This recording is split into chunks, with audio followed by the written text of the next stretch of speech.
bom dia aos poucos irmãos que vieram agora para o segundo culto. Se calhar alguns souberam que era eu que dirigia o quinto e não quiseram vir. Espero que não tenha acontecido isso. Mas esperava que estivesse bastante mais gente. Vamos ver. Muito bem. Apesar de tudo, bem-vindo àqueles que vieram, que estão aqui. O Senhor os abençoe. Nós estamos aqui para fazer culto ao Senhor, para o adorar, para o louvar, para ouvir a sua palavra também. E esperamos que cada um de nós sinta a presença de Deus aqui. Quando eu era rapazinho, tinha talvez 10 anos, ou não sei o quê,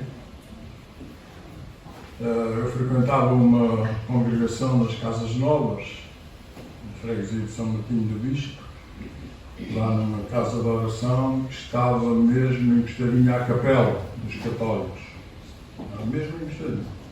Pertencia lá um irmão que era cunhado do Sr. Batista Pratas, que era dono de uma serração de madeiras que existia aqui onde está a rotunda, em frente ao restaurante Pintor, a entrada da ponte, não é? Havia ali uma serração de madeiras e aquele senhor tinha uma irmã que era casada com um irmão crente, e a esposa também era crente, e havia ali uma congregaçãozinha onde nós nos reuníamos. Foi ali que o meu pai e a minha mãe começaram a assistir aos cultos, foi lá que nós conhecemos o Senhor.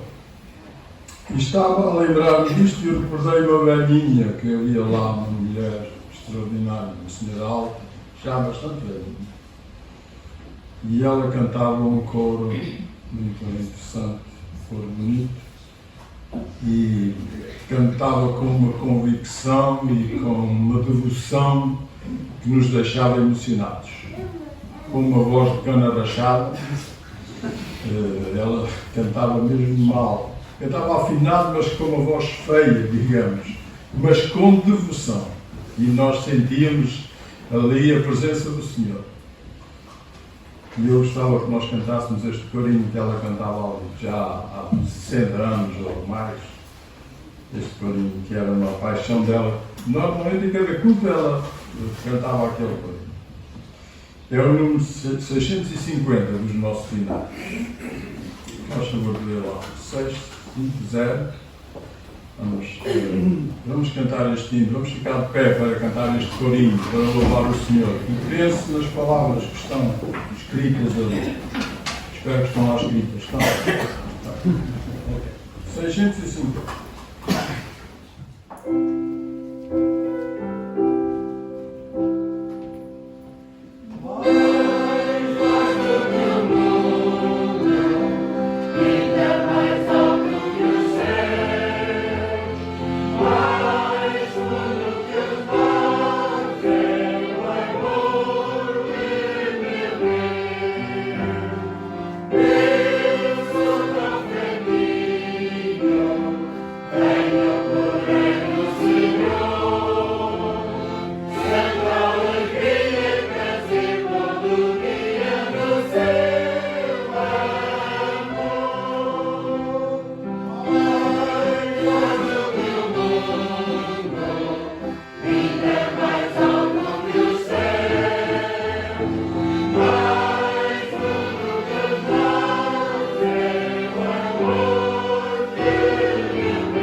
No contraste, a enormidade do amor de Deus e a pequenez de cada um de nós, não é? O amor de Deus mais vasto que o mundo é tão grande, mais alto que os céus.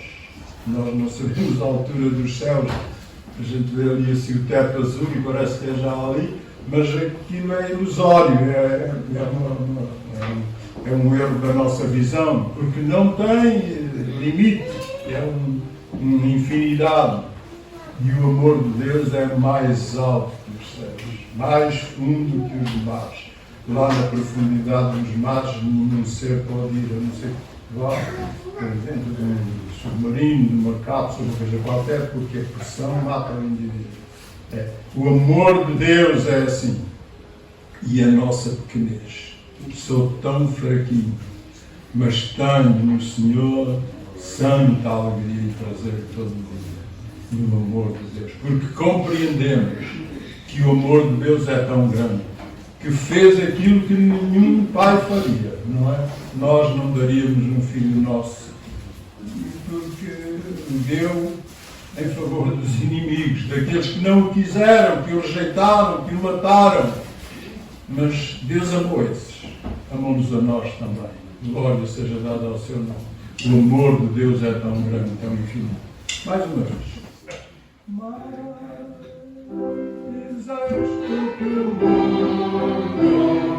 Ainda mais alto que os céus, mais fundo que os mares, é o amor de Deus.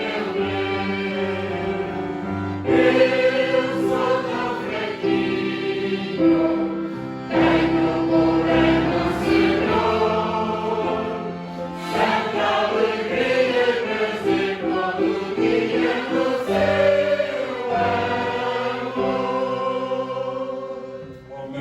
Ficar sentados, por favor.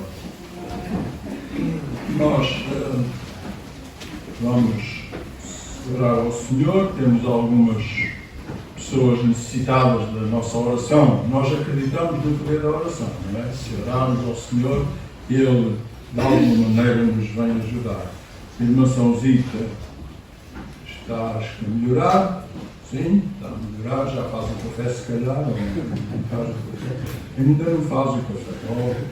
As ribeirenses gostam tanto de café, mas pronto, mas talvez alguém faz por ela, não é? Mas vamos orar ao Senhor, que o Senhor continue a ajudá-la e ela possa recuperar a sua saúde. E vamos lembrar o irmão Obílio dos Estados Unidos, não é? Aquele irmão que era de Diabai, migrou para os Estados Unidos. Tem alguns problemas, tem um filho que é dependente, totalmente dependente, acho eu, e ele também tem aquele problema na sua cabeça. O irmão Marinho falou aqui disto na semana passada, salvo eu. Vamos orar que o Senhor ajude aquele irmão e ele possa recuperar a sua saúde também. Vamos orar pelos irmãos da Ucrânia. Tem sido terrível ver aquelas imagens, não é? Aquelas crianças a morrerem, a gritarem pelos pais, as mães sem saberem o que hão de fazer. É tremendo, não é? Aquelas máquinas devoradoras que matam e destroem. Oramos ao Senhor, Deus tem os seus planos, a gente não sabe, as guerras têm que acontecer. Algum dia este mundo tem que se embrulhar todo, está escrito na Bíblia, não é? Nação contra nação, reino contra reino, está escrito. Mas, ao menos que aqueles que são crentes, que são filhos de Deus, que sejam guardados, que o Senhor os ajude e tenha compaixão deles. Vamos orar pelo pregador esta tarde, não é?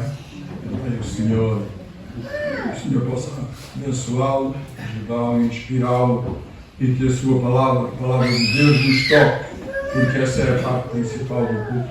Ouvir a palavra do Senhor e guardá-la no coração, para podermos ser fiéis a Ele e continuar nesta senda gloriosa que nos há de levar à glória. Não é? Nós estamos numa caminhada, estamos a andar dia após dia, vamos procurando o nosso aperfeiçoamento no caminho de Deus, até que Ele nos chame para estarmos na sua presença. Então vamos ficar de pé e vamos orar por estas coisas. Eu vou orar ao Senhor e peço à minha irmã Rosa também que ore por mim, pedindo ao Senhor por isto. Pai, nós te louvamos porque somos teus filhos, tu nos ganhaste quando nós estávamos perdidos, nos deste a certeza da vida eterna, lavaste os nossos corações, purificaste a nossa alma através do sangue vertido no Calvário. E podemos estar aqui nesta manhã, Senhor, por isto mesmo, para te louvar, para te agradecer pela fé que nos tens dado, para crer em Jesus Cristo como Filho de Deus que veio ao mundo para salvar o pecador.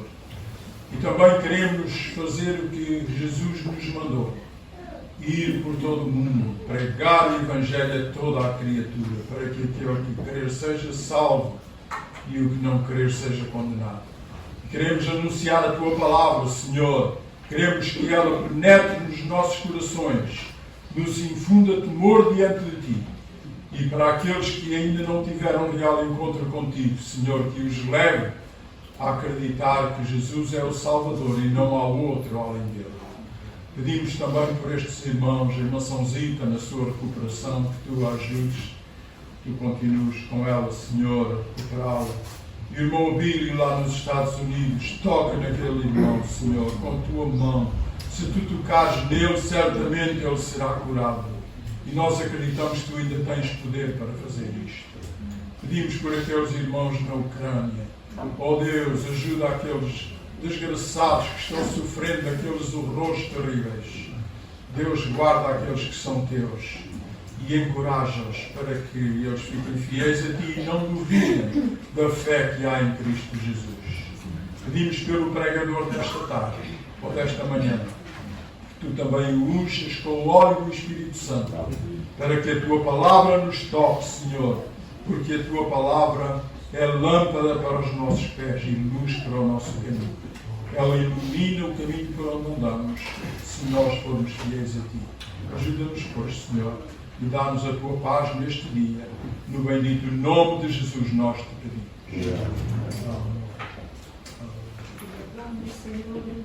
Glória ao Teu nome, Senhor. É um privilégio de podermos estar na Tua casa, na Tua presença. Bom é vir à Tua casa, comungar contigo e com os nossos irmãos. Glória a Ti, ó Senhor. Obrigada porque Tu ressuscitaste. Estás sentado à destra de Deus intercedendo por nós. Se não fosse assim, seria vã a nossa fé. Glória a Deus Santo nome. Obrigado que nos tens guardado cada dia, nos tens dado forças para vir à Tua casa. Glória para todo sempre que seja dada, Senhor, no Teu próprio nome. Vamos ficar sentados. Nós não sabemos muito bem como era que o Senhor Jesus fazia os cultos. Ele fez cultos com os discípulos e com as multidões. E não sabemos bem se era esta ordem que nós estamos seguindo cada dia, não é? Se era assim que ele fazia ou não. Sabemos que alguns cultos ele fez com amargura e tristeza, não é? Quando ele disse aos discípulos que ia à cruz do Calvário, ia morrer, ia dar a sua vida. Eu calculo a tristeza dos discípulos. Eu não vou ficar mais convosco, eu vou dar a minha vida, vou ser traído, um de vós que está aqui é um traidor. Imagine a amargura dos discípulos. Um culto triste, não é? Pessoas amarguradas, porque as notícias do culto naquele dia não eram boas. Temos outros cultos alegres, onde o Senhor apareceu quando eles estavam reunidos, provavelmente lá no cenáculo, num culto, e ele apresentou-se e disse: paz seja convosco, sou eu que estou aqui. E a Bíblia diz que eles se alegraram vendo o Senhor. Que culto alegre, que bom. Bem, nós aqui não estamos agora a anunciar que o Senhor Jesus vai morrer porque Ele morreu uma vez e ressuscitou, está vivo. Não temos que estar tristes, temos que estar alegres. Porque Cristo está vivo no céu, glória ao Senhor, e um dia vai buscar a sua igreja. E eu estava a pensar que nós vamos ter aqui uma pequena surpresa hoje, neste culto. convidar o irmão Emerson para ele vir aqui cantar um hino à capela. Não é isso, porque alguém me disse que o irmão Emerson nem na casa do banho tem certo. Então não vai ser isso. Mas vamos tentar que o coral da igreja cante um hino hoje aqui. Nós sabem que nós já tivemos um coral, não é? Já tivemos vários corais. Nos últimos 20 anos tivemos um onde eu ajudava. Está aqui o Pedro também ajudou anteriormente no culto. Mas esse coral teve que parar, teve que interromper o seu trabalho por causa da pandemia, desta história, desta praga que assolou o mundo. Mas era um coral nomeado, até era nomeado internacionalmente. Nós até fomos a Espanha cantar, não é? Então, cantámos do norte a sul do país, lá para cima, fomos até Lisboa, cantámos em várias igrejas. Pronto, agora paramos. Mas acho que hoje nós podíamos fazer uma tentativa de pôr o coral a cantar, agora sem ensaios, sem nada, não temos feito nada disso. Mas vamos tentar com os irmãos que estão aqui, que pertencem ao coral, que cada um canta as suas vozes. Já vamos lá. Mas antes disso vamos cantar o hino 356. Todos juntos vamos cantar este hino para louvar o Senhor. 3, 5, 6. És minha rocha, Senhor da vida. Vamos ficar de pé para cantar este hino. O Senhor é a nossa rocha. 356.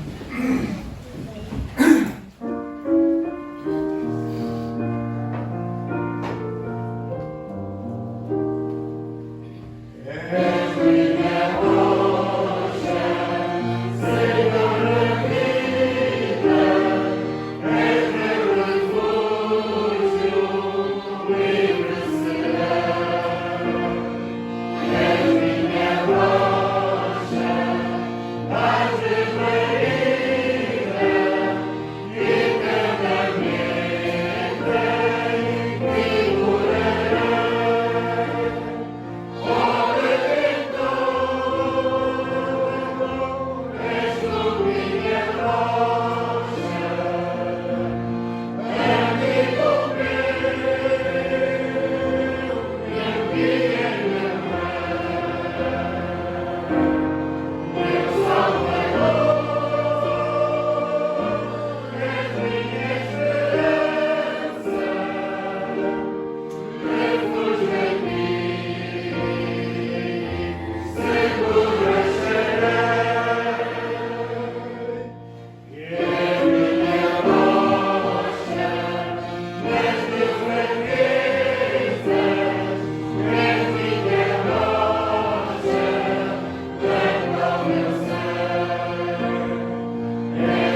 nossa esperança. Não é? E é a esperança nas várias situações, nas fraquezas, nas tentações, nas coroas pulverizadas, nas dificuldades.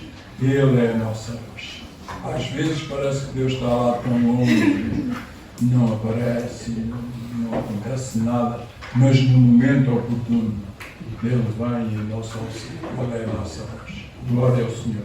Fiquem de pé mais um bocadinho, vamos cantar aí o número 401 e vamos levantar a nossa coleta para fazer face às despesas da igreja. Temos algumas despesas, temos aflitos, necessitados também. Então, vamos levantar esta coleta que é voluntária, ninguém é obrigado a dar, seja o que for. Eis o estandarte tremulando alguns eis, o seu emblema Cristo sobre a cruz, é o nosso estandarte de Jesus, não é?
Para a guerra, esta batalha que temos que levar contra o pecado. Faz favor ficar sentado, mais um bocadinho, já vamos levantar os outros. Vamos ler o hino 446. O irmão Bel vai projetar aí. 446. E olha o que diz este hino. E é este hino que vamos cantar, fazer desta igreja um grande coral. Todos vamos cantar este hino como sendo um coral. O coral se chamava Cantores do Rei, né? Chamava coral. Vai cantar hoje o coral Cantores do Rei. Ó Mestre, o mar se revolve, as ondas nos dão calor. O céu se reveste de trevas, não temos um Salvador. Não se terá como ramos. Podes assim dormir se a cada momento nos vemos, sim, prestes a submergir. As ondas atendem ao meu mandar, sossegai. Seja o encatelar do mar, a ira dos homens, o resto do mal. Tais águas não podem a nau tragar, leva, Senhor, Rei do céu e mar, pois todos ouvem o meu mandar. Sossegai, sossegai, convosco estou para vos salvar. Sim, sossegai. Este hino é uma transcrição de uma passagem bíblica. O Senhor Jesus um dia ia com os seus discípulos lá num barco, atravessando o mar da Galileia. Alguns de nós que estamos aqui já tivemos o prazer de fazer esta travessia.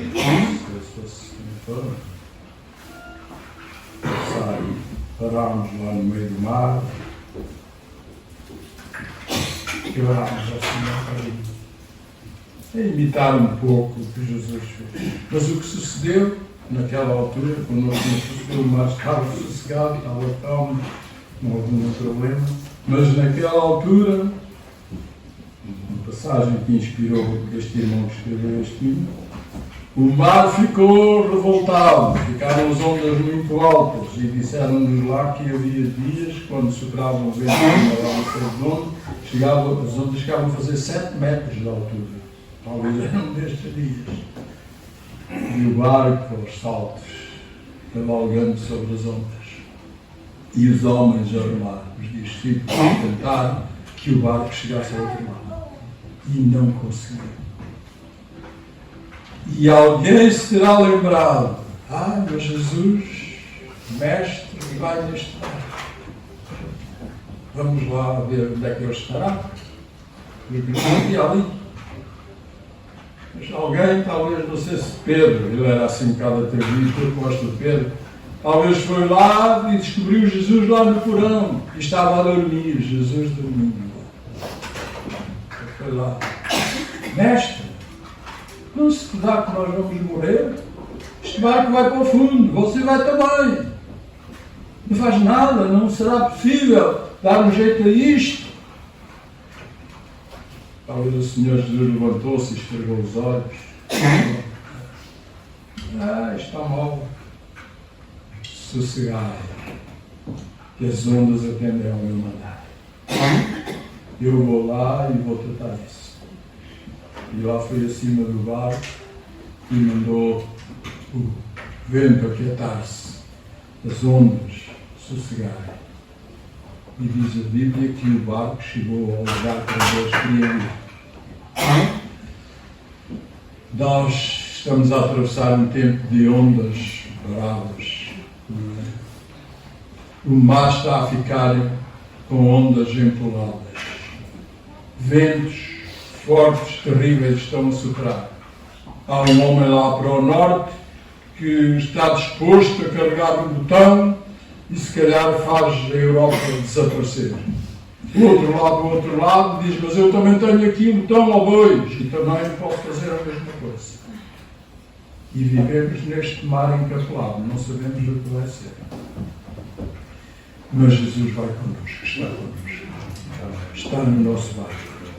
Aconteça o que acontecer, Deus está olhando para a situação. Talvez ele está a dormir, não está a acontecer nada, Deus não faz nada. Vai chegar um dia que ele faz.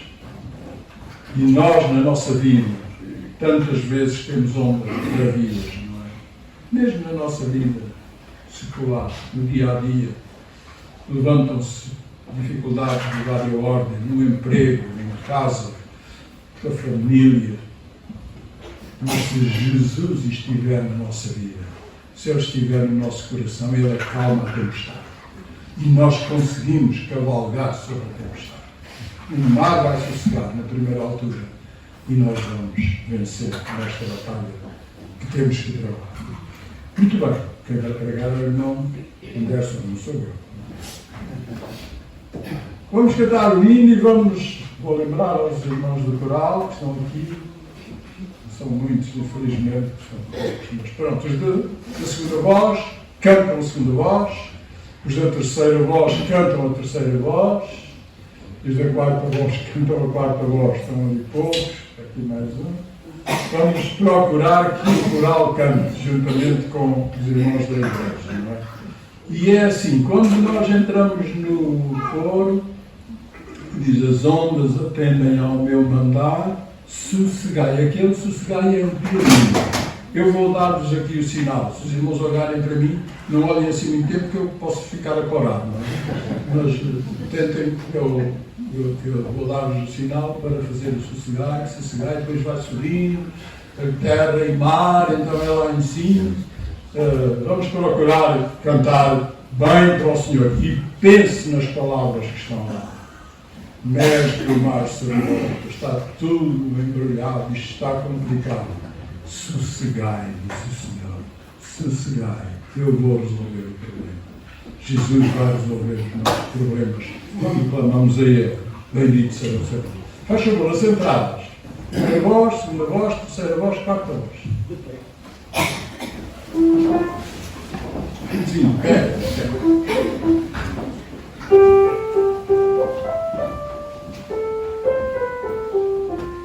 primeira, agora a segunda.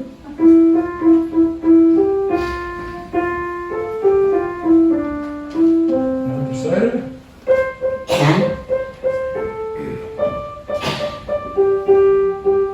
a quarta.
A próxima vez chamamos cá a televisão para filmar essa palavra na estação. Faz favor de ficar sentados. Irmã Anderson, faz favor. O Senhor o abençoe e a sua palavra.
Bom dia, igreja. É bom estar de volta. Que a graça e a paz do nosso Senhor e Salvador Jesus Cristo esteja com todos nós hoje e sempre.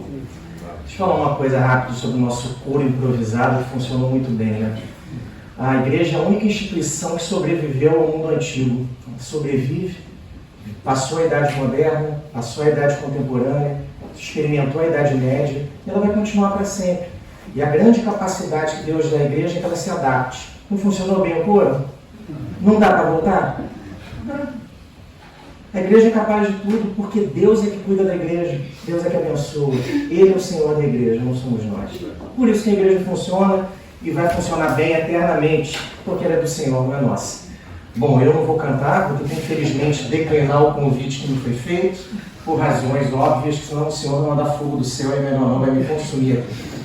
Olha só, meus irmãos, vamos falar de coisas novas, como já temos falado. Relembrando, falamos de coisas velhas e coisas novas, sobre a dificuldade de comunicação da igreja e a necessidade de vencer essas barreiras, que ela é vencida através da unção. Falamos como buscar essa unção e utilizamos o texto de Atos 2, versículos 1 a 4, e aí falamos de avivamento. Especificamente de avivamento, eu falei sobre as crises na história da igreja e as oportunidades de avivamento nas crises. Falei do puritanismo, o grande avivamento do século XVII na Inglaterra, o grande avivamento do século XVIII na República Tcheca, lembrando, um grupo de oração que durou 100 anos. O grande avivamento inglês do século XVIII, o grande despertamento nos Estados Unidos, 1734 a 1755, e os avivamentos do século XXI. E aí nós concluímos, na última oportunidade que eu estive aqui, falei sobre o fato de que o avivamento depende da vontade de Deus, que ele acontece quando a igreja precisa de um renovo, momentos de crise e de dificuldade, que ele acontece quando homens e mulheres de Deus encaram a vida cristã com seriedade e quando homens e mulheres de Deus oram. E eu falei de uma curiosidade que foi a seguinte: primeira vez que eu preguei sem utilizar um texto bíblico.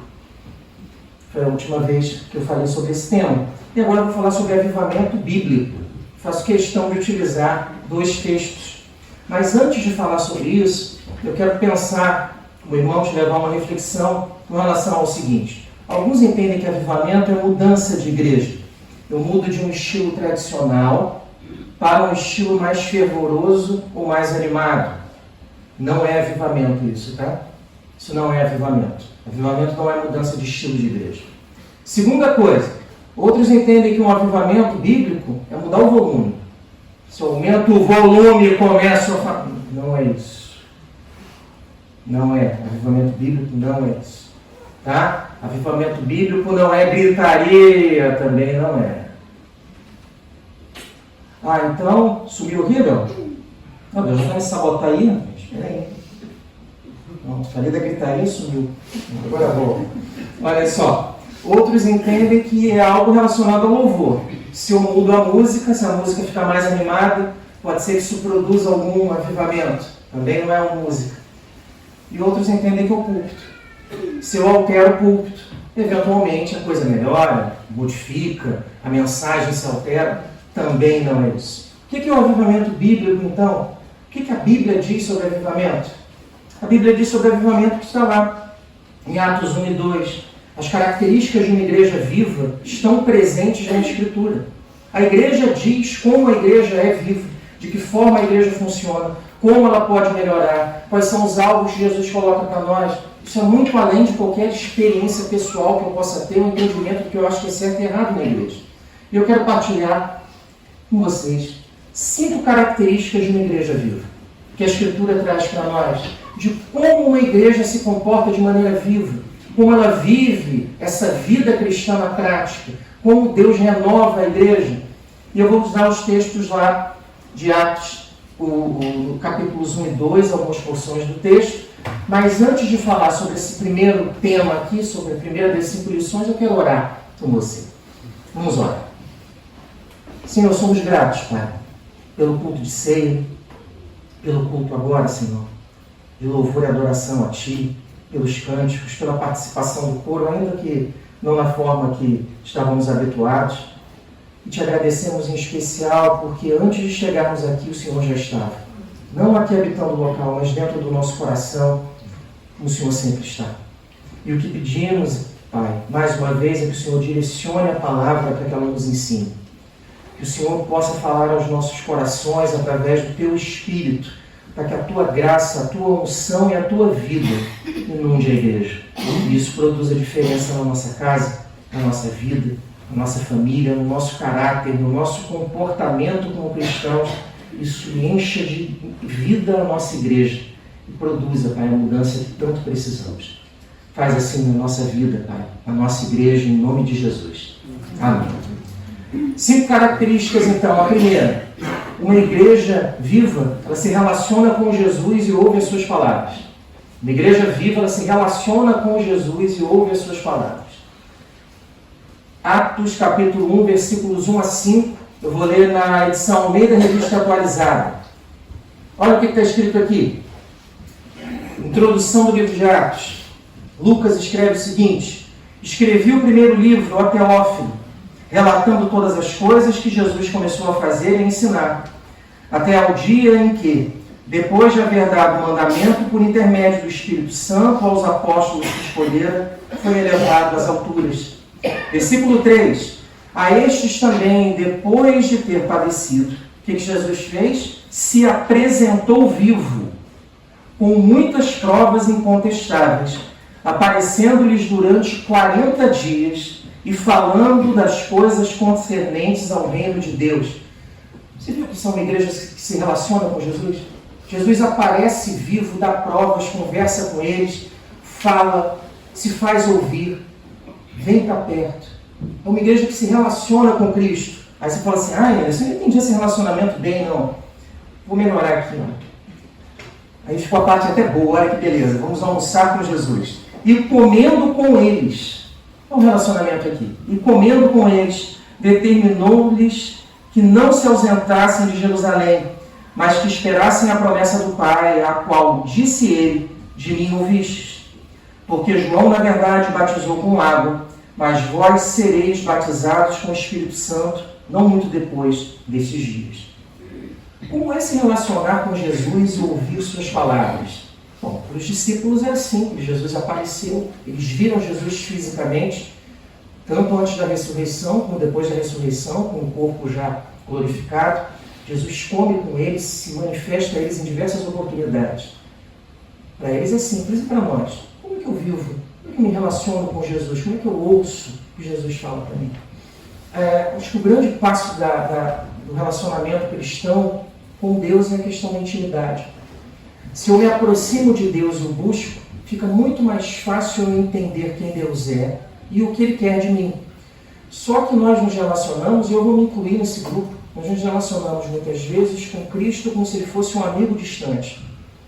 Posso te dar essa realidade com toda certeza, porque eu tenho amigos distantes que vivem em outro país, no Brasil. E eu falo com eles em poucas oportunidades. Se você trata Jesus dessa forma, você não vai ter a intimidade necessária com Ele para poder ouvir a voz dele e obedecer. Jesus tem que ser alguém próximo, que partilha a refeição conosco, que vive o dia a dia da nossa vida, conhece as nossas angústias, os nossos medos, as nossas dificuldades e os nossos temores. Se Ele é um Deus distante, não consigo me relacionar com Ele. Isso impacta a minha vida espiritual e a igreja que eu vivo, que eu congrego. Tenha Jesus próximo. Isso faz toda a diferença. Fale com Ele, busque Jesus, se relacione com Ele. Fale assim: Senhor, o que o Senhor quer da minha vida? O que o Senhor quer da minha vida? O que o Senhor quer que eu faça no próximo ano, nos próximos 2 anos, 5 anos, 10 anos? O que o Senhor quer da igreja nesse período? Quando eu me relaciono com Cristo, fica muito mais fácil. Uma igreja viva se relaciona com Deus e ouve as suas palavras. Jesus falou: olha, não se ausentem de Jerusalém, porque em alguns dias vocês vão receber uma unção especial vinda do alto, é o Espírito Santo. E eles obedeceram, ouviram as palavras de Jesus. Segunda coisa, uma igreja viva, ela persevera em oração. Características de uma igreja viva: oração. Texto, Atos 1, 12 a 14. Olha o que a palavra de Deus diz para nós sobre a oração. Versículo 12. E então voltaram para Jerusalém, do monte chamado Olival, o Monte das Oliveiras, que dista daquela cidade tanto como a jornada de um sábado. Eles retornam do Monte das Oliveiras, onde Jesus ascende aos céus, depois do 40º dia que ele ressuscitou. E eles saem do Monte das Oliveiras e retornam para o local chamado Cenáculo, distância de um sábado, entre 1 e 2 quilômetros. Versículo 13. Quando ali entraram, retornaram ao cenáculo, local onde eles se reuniam, quando eles ali entraram, subiram para o cenáculo onde se reuniam os apóstolos: Pedro, João, Tiago, André, Filipe, Tomé, Bartolomeu, Mateus, Tiago, filho de Alfeu, Simão Zelote e Judas, filho de Tiago. O que eles iam fazer lá? Eles iam lá falar sobre futebol, é isso? Não. Versículo 14. Lógico, podiam falar de amenidades, não há problema nenhum em falar disso, porque nós somos humanos e devemos falar daquilo que gostamos. Mas versículo 14. Todos estes perseveravam unânimes em oração. Um grupo orava e o outro não. Todos perseveravam unânimes em oração. Com as mulheres, que tinham um papel essencial no ministério de Jesus e no início da igreja. Tá? Com Maria, mãe de Jesus, e com os irmãos dele. Características de uma igreja viva, uma igreja que ora. A igreja tem que orar. Eu oro em casa, eu oro quando estamos juntos, Cristo fala isso, e a igreja ora junto. E quando a igreja ora em conjunto, algo especial acontece. Quando a igreja ora junto, algo especial acontece.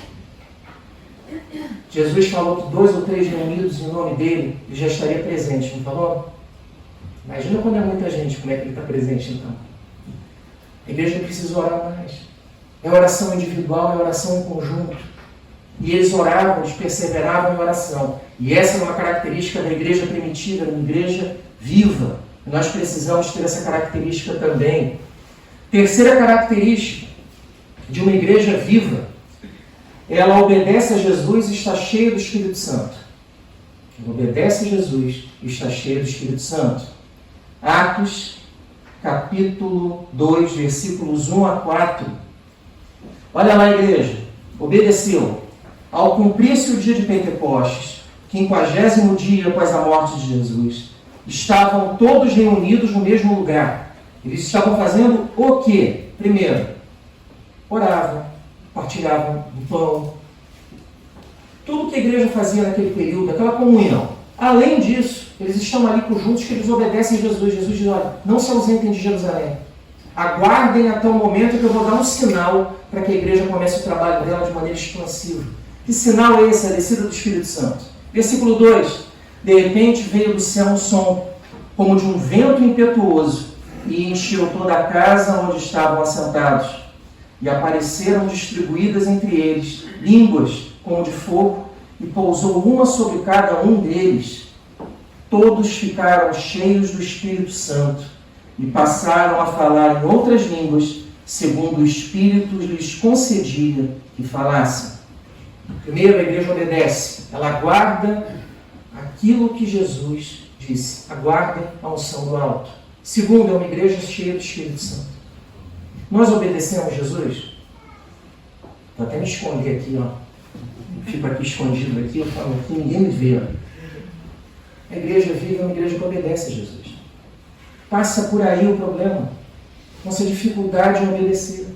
Segundo, nossa dificuldade em entender que eu sou um copo. E se eu estou cheio de outras coisas, eu não consigo alcançar uma determinada medida que o Espírito tem para a minha vida. Eu preciso de Deus e eu preciso do Espírito de Deus. Mas o Espírito de Deus é educado. Ele fala assim, eu quero trabalhar a tua vida. Mas se você não tem esse desejo, fica um raso aí na sua fé mesmo. Entendeu o chamado que Deus tem? Por que a igreja era viva? Era uma igreja que obedecia a Deus e obedecia as palavras de Jesus, era cheia do Espírito Santo. E é isso que a igreja deve buscar hoje, ainda. Isso não são coisas que ficaram no passado, são coisas que vêm para nós hoje ainda. Quarta lição. Uma igreja viva, ela recebe o dom de atrair pessoas. Uma igreja viva recebe o dom de atrair pessoas. E o meu Círio atacou aqui. Pronto, eu vou tirar o som dele, que ele não ataca mais. Uma igreja viva, ela recebe o dom de atrair pessoas. O que é isso? Atos 2, 5 a 8. Grande dificuldade da igreja hoje. Ora, estavam habitando em Jerusalém judeus, homens piedosos vindo de todas as nações debaixo do céu. Versículo 6. Quando, pois, se fez ouvir aquela voz, que voz? A voz do Espírito que falava através deles, e eles falavam de acordo com as línguas daqueles habitantes de Jerusalém, ou daquelas pessoas que se dirigiam a Jerusalém naquele momento. Quando eles ouviram aquela voz, afluiu a multidão, que se possuiu de perplexidade, porquanto cada um os ouvia falar na sua própria língua. Deixa eu te perguntar uma coisa. Houve mensagem aqui? Houve pregação da palavra até esse momento? A igreja estava com as portas abertas? Não. Houve campanha evangelística? Não. Distribuímos literatura? Não. E o que aconteceu com a multidão? A multidão foi até a igreja. Isso aqui está registrado na Escritura para mostrar o seguinte: quem atrai as pessoas para a igreja é o Espírito de Deus. Não é porque alguém fala bem ou fala mal, prega bem ou prega mal, porque o louvor é bom, porque as pessoas levam a sério. Quem atrai é o Senhor. Ele é que atrai. O milagre aqui foi atrair. As pessoas foram atraídas. E o dom de línguas nesse momento se manifestou para isso, para que as pessoas viessem à igreja. Não foi para mostrar que uns eram mais santos do que outros, não.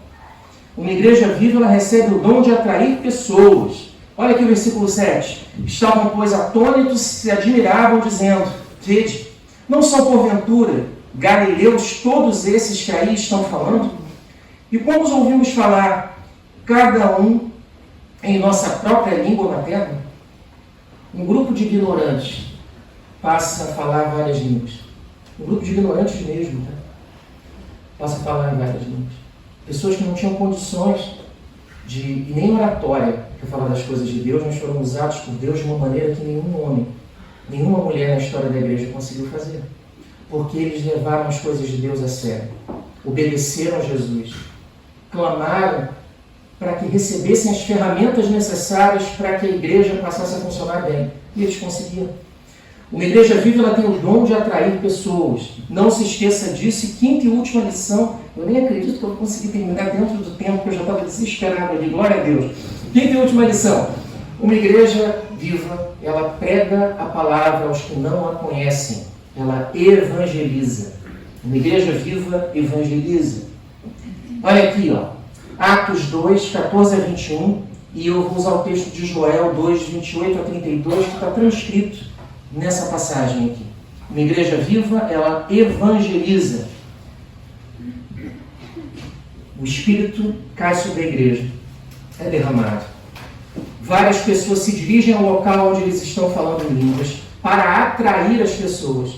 E quando aquela multidão se aproxima, Pedro com os 12 se levanta e ele começa a expor a palavra de Deus, ele começa a evangelizar, ele começa a pregar. E olha o que ele fala.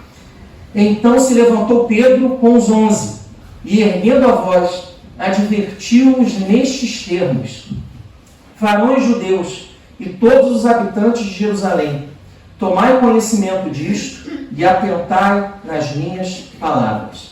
Detalhe, não tinha acontecido nenhuma pregação ainda.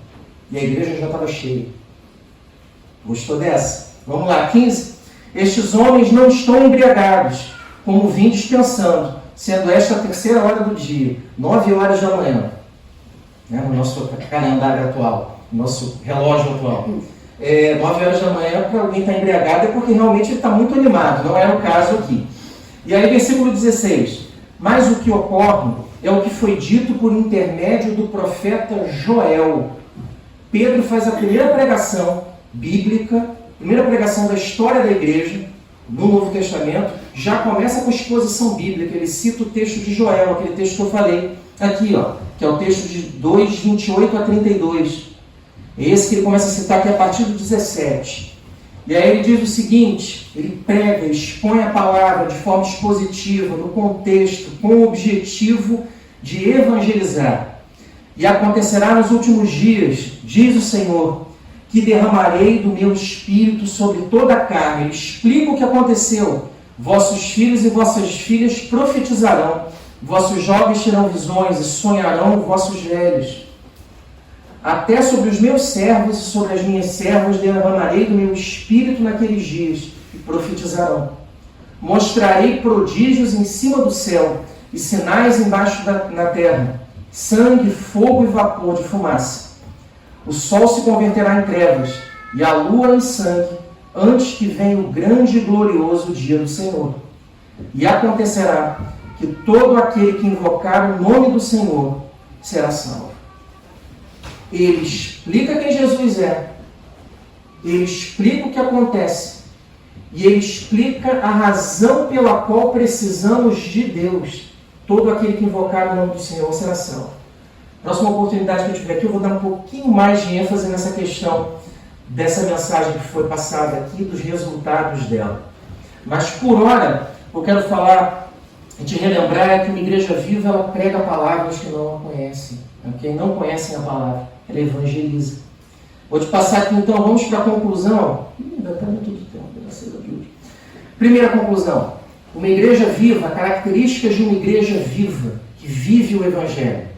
Não é igreja que grita, que põe o som alto, que muda o cenário todo, que se moderniza. Isso não é vida, isso não é avivamento.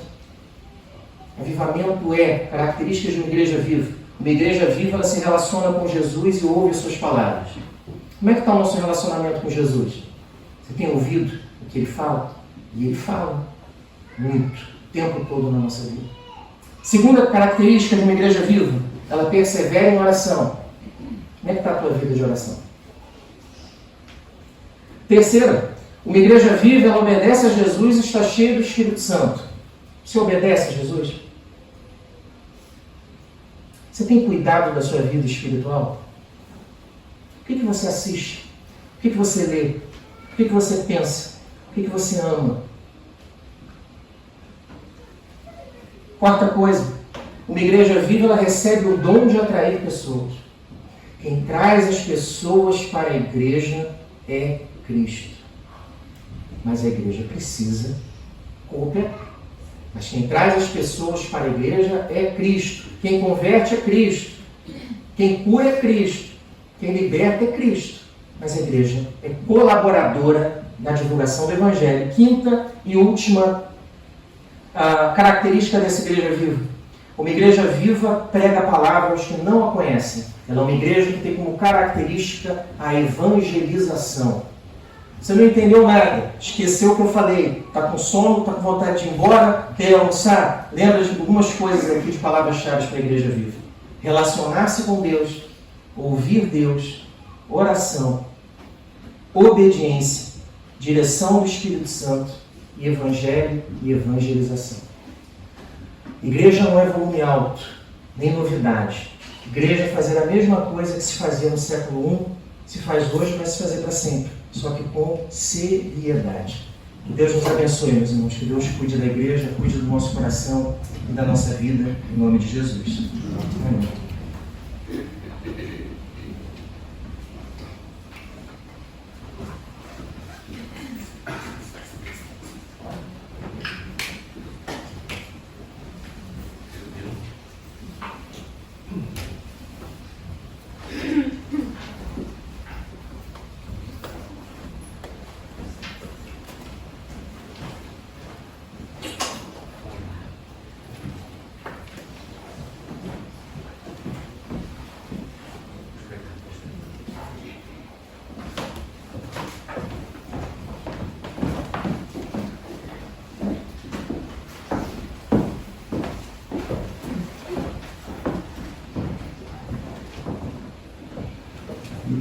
No próximo domingo teremos aqui de novo culto para adorarmos o Senhor e o servirmos para ouvir a sua palavra. A partir das 9 horas para celebrar a ser o Senhor e a partir das 10 um culto público para a pregação da palavra. Vamos ficar de pé, como no nosso culto. Vou pedir ao Dr. João Paulo, por favor, terminar o culto para o Senhor.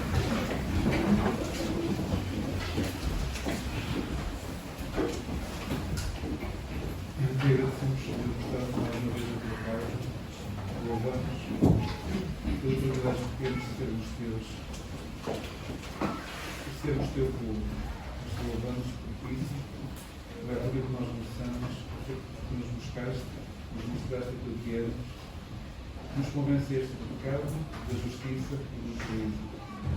Na nossa aflição invocamos o teu nome, agora podemos pertencer ao teu povo, que se chama pelo teu nome. Obrigado por esse privilégio. Estamos aqui reunidos de abrir a tua palavra. Pedimos, Senhor, que nos ajudes a pôr em prática tudo aquilo que ouvimos. Sabemos que este mundo precisa de uma igreja viva. E nós, Senhor, nos sentimos culpados de não estarmos a ser aquela igreja viva, aquela luz que atraia as pessoas para ti. Antes, pelo contrário, se calhar as pessoas olham para nós e não se afastam mais do que perdoa-nos, Senhor, e ajuda-nos a ser verdadeiras testemunhas tuas. Ajuda-nos a esperar a tua evolução, a obedecer-te. Ajuda a tua igreja para que as pessoas possam, na verdade, ser atraídas, não pelo barulho, não por outras coisas, mas por vidas que estão em comunhão contigo e consagradas a ti. Ajuda-nos, Senhor, na nossa fraqueza, nas nossas faltas, ajuda-nos para que possamos ser verdadeiras testemunhas tuas. Nós te pedimos no nome do Senhor Jesus. O nosso culto terminado, até domingo, se Deus quiser, que o Senhor nos abençoe.